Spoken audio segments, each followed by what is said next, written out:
In this construct we find ourselves in, Spirit leaves clues all around us as divine guidance and reassurance. As within, so without. These clues, these messages, can be revealed through personal synchronicity, through relationships, and even through the creative works marketed as entertainment.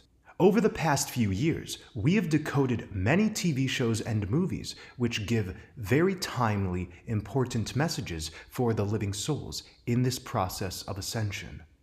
And now, it is time to add the 2021 movie Free Guy to the list.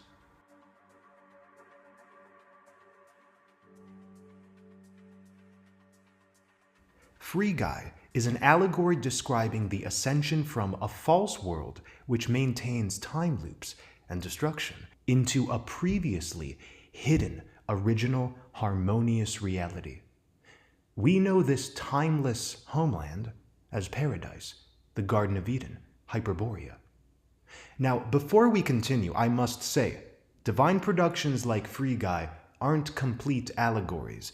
It turns out the concepts of NPC and game player have been sort of switched in this movie. Let us not get too tied up in that rearrangement. I have spoken about the truth of non-player characters in this matrix, and there are various presentations to watch on that topic if you need a refresher.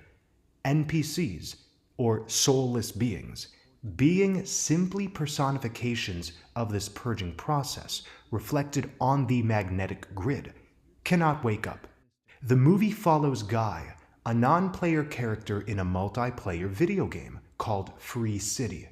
As an NPC banker, he serves no other function than to be in the background for the violent game players who rob the bank every single day. Guy is in a seemingly unbreakable loop of behavior. Each day is the same, predictable. Guy wakes up, orders the same coffee, has the same work routine, and the same conversations. But that all changes when he decides to follow a woman game player who catches his eye, leading him to an awakening. Through the inspiration this woman gives him, Guy decides to break out of his loop one day. He takes a game player's glasses, and when he puts them on, is revealed a previously unseen game course. Seeing beyond the veil, Guy can never return to his previous state of repetitive slumber. This is what awakening is like, awakening to the truth of one's being and of the world. One is called to break out of the patterns and loops which sustain a limited experience. Due to this awakening and a hidden program coded into the game, Guy becomes self-aware. He decides to change his course of fate, becoming a hero. This leads the video game's company to attempt to shut the game down. In the process, it is revealed that there is actually an original, hidden game behind Free City's code. We have been in a simulation of consciousness, an ascensional program, designed to reflect to us the energies which lead to suffering, so we can be revealed our true selves and thus the hidden homeland which has always been behind the veil. Like Free City, the world is full of blatant dysfunction. This dysfunction is considered normal, and like the beings in Free City, surrounds us. Free City is the product of Tsunami Games, but the Free City source code was stolen from an unreleased game called Life Itself, developed by a character named Millie with help from her creative partner Walter, and stolen by Tsunami's head developer Antoine to create Free City.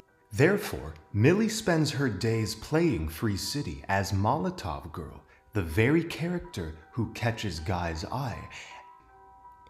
Millie represents Sophia, while Antoine represents the demiurge. Let me explain. Millie, the prime developer of the original game Life Itself, accidentally created Free City through theft of her code. The movie doesn't really explain how her code was stolen. This is synonymous with the Gnostic creation story, where Sophia, wishing to create a world of her own, accidentally manifests the demiurge who binds her essence to the world a material prison. The demiurge, known as Yaldabaoth, is described by Gnostics as a foolish, arrogant god. He thinks he is truly the source of all, although his work in the material is a direct result of Sophia's creative spark. Antoine carries all of these attributes. Which lawsuit are we talking about? Millie Rusk. No sweat, that will never see the inside of a courtroom. No, so shut your stupid bearded face and listen. Rather than leveling up in the game through destructive acts, Guy chooses to perform helpful deeds. His virtuous progression results in fame. Guy becomes a worldwide sensation, nicknamed Blue Shirt Guy. But he becomes so popular that the upcoming Free City sequel doesn't get enough attention, so Antoine orders to reboot Guy by erasing his sentience. This realm we're in is so chock full of deception that we can easily forget our true selves, who understand divinity and the nature of its creativity. Like Guy being reset, we forget the divinity within when we become too absorbed with and attached to the conflicts and offerings of this world. The demiurge, or shadow self within, when neglected and unintegrated, prevents us from consciously continuing on the path.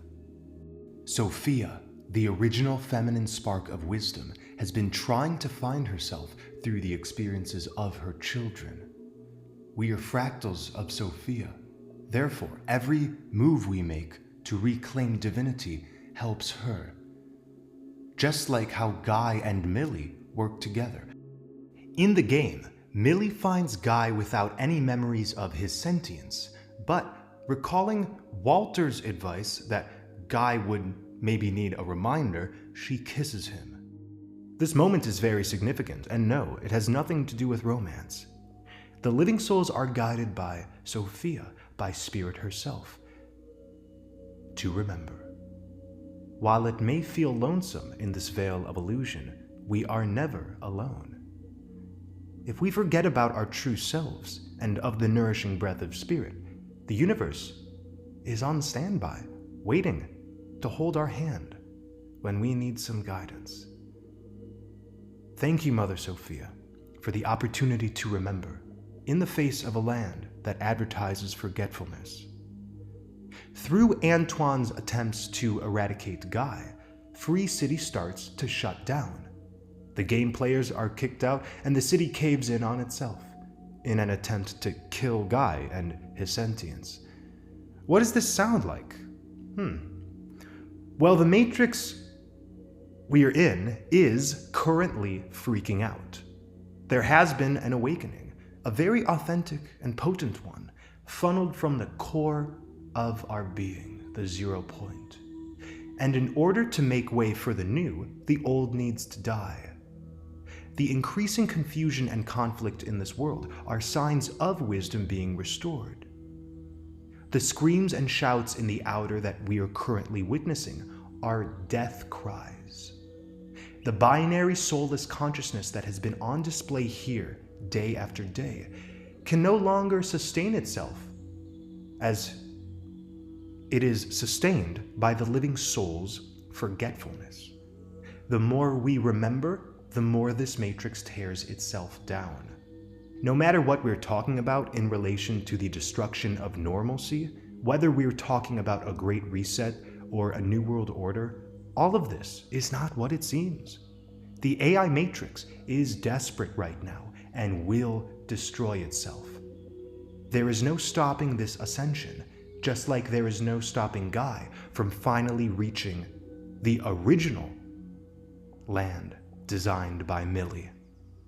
But before Guy is able to cross the bridge to this land, Antoine orders to spawn a physically stronger version of Guy named Dude to handle him. A scene shows Guy at war with a version of himself. Dude. Guy receives a pair of glasses, and instead of using them to inflict violence like he could, he gives them to Dude. The big macho dude now seeing the game's flashing neon signs, transmutes from an aggressive oppositional force into one that simply wants to play.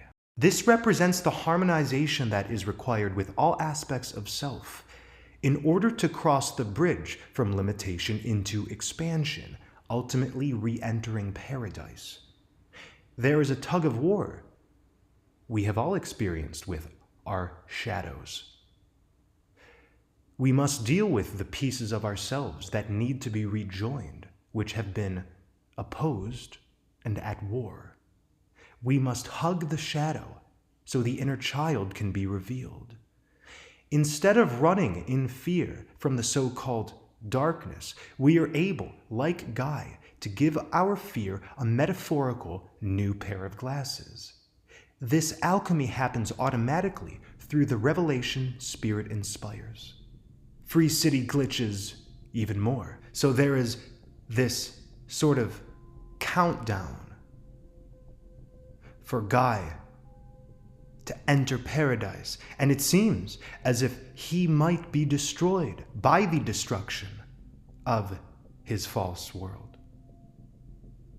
But he ends up making it, just like we are going to end up making it, despite all of the, quote, proof that this world is giving us in regards to our inevitable destruction. Once again, the current earthly showdown, with all of its overt tyranny, is the result of the game players leveling up through integration of all energies above and below. I find it interesting that Free City's company is called Tsunami. Soon-nami. Soon. I've been saying for years that we are in the midst of a very real transition from lead to gold. The golden age is calling. Shall this occur soon?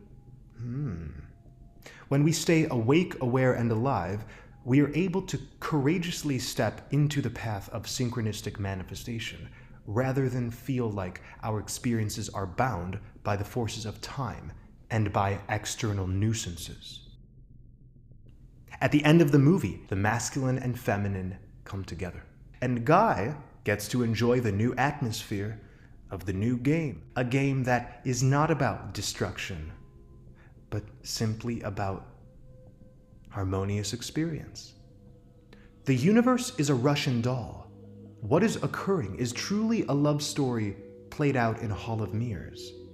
This process of ascension is ultimately about the joining of the feminine and masculine energies of the cosmos. The divine feminine and sacred masculine commonly come together at the end of movies to reveal the fate of the living. And as they're joined together, of course, paradise is now opened up. The Sophia Christos is the name I give for the joining of these energies. United, the Sophia Christos manifests freedom, bliss, truth, fun, wonder, love, play, inspiration, and innocence unbounded. The trials and tribulations we experience are perfect. After all, we are in purgatory, and purgatory allows us to experience the twisted nature of the false self in order to uncover the true, infinite, boundless self, the self which is not separate from the force known as God or the Holy Spirit, the self which is authentic, not hiding under false colors, pretenses, or hidden intentions. Let us be naked. It is said that Adam and Eve were naked in the garden and became ashamed about their bodies after sinning. To me, this references the sort of naked innocence that the living souls carry behind all of the falsity. Keep up the great work. Thank you for watching.